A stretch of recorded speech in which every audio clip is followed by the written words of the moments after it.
السلام علیکم ورحمۃ اللہ وبرکاتہ۔ دوستو، آج ہم آپ کو اس غار کی زیارت کرانے والے ہیں جس کے بارے میں بتایا جاتا ہے کہ یہ اصحاب کہف کا غار ہے۔ اسی غار میں اصحاب کہف 300 سال تک سوتے رہے۔ دوستو، اس سے پہلے کہ میں غار کے اندر جاؤں اور آپ کو اصحاب کہف کا پورا واقعہ سناؤں، آپ کو بتاتا چلوں کہ آج ہم جہاں موجود ہیں اور جس غار کی ہم آپ کو زیارت کرانے والے ہیں، بالکل قطعی اور یقینی طور پر یہ نہیں کہا جا سکتا کہ یہی غار اصحاب کہف کا غار ہے۔ اسی غار میں اصحاب کہف 300 سال تک سوتے رہے، بلکہ اس کے علاوہ بھی مختلف ممالک میں کئی ایسے غار ہیں جن کے بارے میں وہاں کے مجاورین کی طرف سے اصحاب کہف کے غار ہونے کا دعویٰ کیا جا چکا ہے۔ کہا گیا ہے کہ شام میں ایک غار ہے جس میں کچھ مردہ لاشیں ہیں، وہاں کے لوگوں کا کہنا ہے کہ یہی لوگ اصحاب کہف ہیں۔ اندلس کے غرناطہ میں لوشا نامی گاؤں کے قریب ایک غار ہے جس کے بارے میں بتایا گیا ہے کہ یہی اصحاب کہف کا غار ہے۔ یمن کے شہر ٹپڑا، جس کو عرب مورخین بترا لکھتے ہیں، وہاں ایک غار ہے جس کے بارے میں بتایا جا چکا ہے کہ یہی اصحاب کہف کا غار ہے۔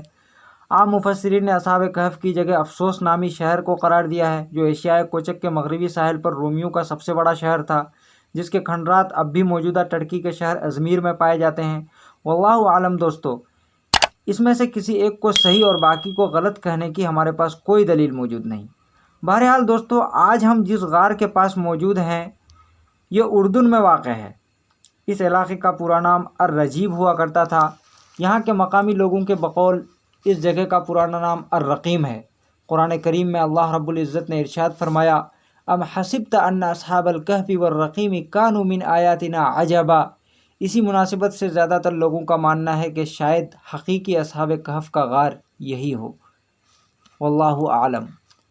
دوستو، اب ہم غار کے اندر چلیں گے اور اندر کا جو ہے نظارہ آپ کو دکھائیں گے۔ دوستو، یہ دیکھیے دوستو، یہ غار میں جانے کا دروازہ ہے، یہاں سے ہم انٹر کریں گے۔ یہ دیکھیے دوستو، یہ غار کا اندرون خانہ ہے، یہ غار کا اندرونی حصہ ہے۔ یہیں پر اصحاب کہف 300 سال تک سوتے رہے۔ دوستو، یہ دیکھ سکتے ہیں آپ، یہاں ایک قبر ہے جس میں 2 سوراخ ہے۔ دوستو، یہ دیکھ سکتے ہیں۔ دراصل اس سوراخ کے ذریعے سے ان تمام لوگوں کی ہڈیوں کو ایک جگہ جمع کیا گیا ہے۔ دوستو، یہ دیکھ سکتے ہیں، یہ شیشے سے پیک بھی کیا ہوا ہے اور ہڈیاں ان کی نظر آ رہی ہے۔ شاید کیمرے میں اتنا پراپر نہ دکھ رہا ہو، ہم ٹارچ کی مدد سے آپ کو دکھانے کی کوشش کرتے ہیں۔ دوستو، یہ دیکھتے ہیں، یہ دیکھیے ذرا غور سے، یہ دیکھیے دوستو، یہ ذرا سی دکھائی دے رہی ہے ان کی ہڈیاں، یہ دیکھیے ہڈیاں دکھ رہی ہے۔ دوستو، یہاں شیشے میں پیک کیے ہوئے کئی اور سامان محفوظ کیے ہوئے ہیں پرانے زمانے کے، کچھ پرانے زمانے کے لوٹے ہیں اور بھی کئی برتن ہیں۔ اس میں ایک مکتوب بھی ہے جس میں عربی کے کلمات لکھے ہوئے ہیں۔ کیا لکھا ہوا ہے دوستو؟ دیکھتے ہیں۔ الابارق الوضوع وقد عثر علیها في سیاحة المسجد العلوی وهي امویہ وطولونیہ ومملوکیہ۔ دوستو، اب سوال یہ ہے کہ اصحاب کہف کون تھے اور وہ یہاں آ کر کیوں چھپے تھے، کیا وجہ پیش آئی تھی انہیں؟ تو دوستو، اس کا پورا واقعہ یہ ہے کہ اصحاب کہف بادشاہوں کی اولاد اور اپنی قوم کے سردار تھے۔ قوم بت پرست تھی۔ ایک روز ان کی قوم اپنے کسی مذہبی میلے کے لیے شہر سے باہر نکلی جہاں ان کا سالانہ اجتماع ہوتا تھا۔ وہاں جا کر یہ لوگ اپنے بتوں کی پوجا پاٹ کرتے، ان کے لیے جانوروں کی قربانی دیتے تھے۔ ان کا بادشاہ بہت ظالم و جابر تھا جن کا نام تھا دقیانوس۔ یہ قوم کو بت پرستی پر مجبور کرتا تھا۔ اس سال جب پوری قوم اس میلے میں جمع ہوئی تو یہ اصحاب کہف نوجوان بھی پہنچے اور وہاں اپنی قوم کی یہ حرکتیں دیکھی کہ اپنے ہاتھوں کے تراشے ہوئے پتھروں کو خدا سمجھتے اور ان کی عبادت کرتے اور ان کے لیے قربانی کرتے ہیں۔ اللہ تعالیٰ نے ان کو یہ عقل سلیم عطا فرما دی کہ قوم کی اس احمقانہ حرکت سے ان کو نفرت ہوئی اور عقل سے کام لیا تو ان کی سمجھ میں آ گیا کہ یہ عبادت تو صرف اللہ کی ذات کی ہونی چاہیے جس نے زمین و آسمان اور ساری مخلوقات کو پیدا فرمایا۔ یہ خیال بیک وقت ان چند نوجوانوں کے دل میں آیا اور ان میں سے ہر ایک نے قوم کی اس احمقانہ عبادت سے بچنے کے لیے اس جگہ سے ہٹنا شروع کر دیا۔ ان میں سے سب سے پہلے ایک نوجوان مجمع سے دور ایک درخت کے نیچے جا کر بیٹھ گیا اور یکے بعد دیگرے سب وہیں جمع ہو گئے۔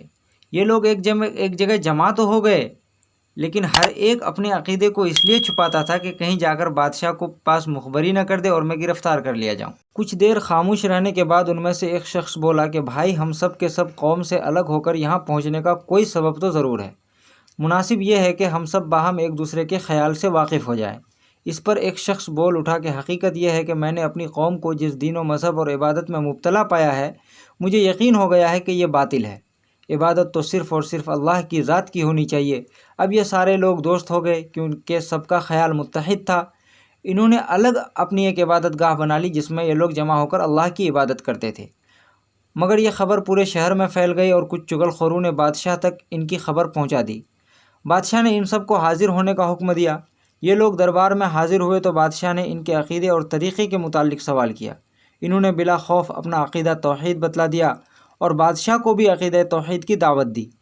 اسی کا بیان قرآن کریم میں اللہ رب العزت نے ارشاد فرمایا، وَرَبَطْنَا عَلَىٰ قُلُوبِهِمْ إِذْ قَامُوا فَقَالُوا رَبُّنَا رَبُّ السَّمَاوَاتِ وَالْأَرْضِ لَن نَّدْعُو مِن دُونِهِ إِلَٰهًا لَقَدْ قُلْنَا إِذًا شَطَطًا۔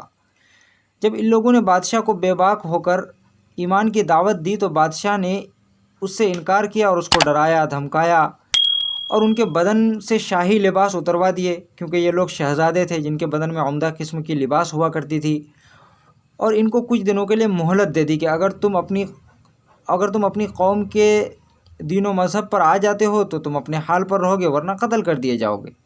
اسی مہلت میں ان لوگوں نے راہ فرار اختیار کر لی اور وہاں سے بھاگ کر ایک غار میں چھپ گئے دوستو، ایک غار میں روپوش ہو گئے۔ تو بتایا جاتا ہے دوستو کہ یہی وہ غار ہے جہاں یہ لوگ آ کر کے چھپے تھے، اور اللہ رب العزت نے 300 سال تک ان کو اسی غار میں سلا دیا۔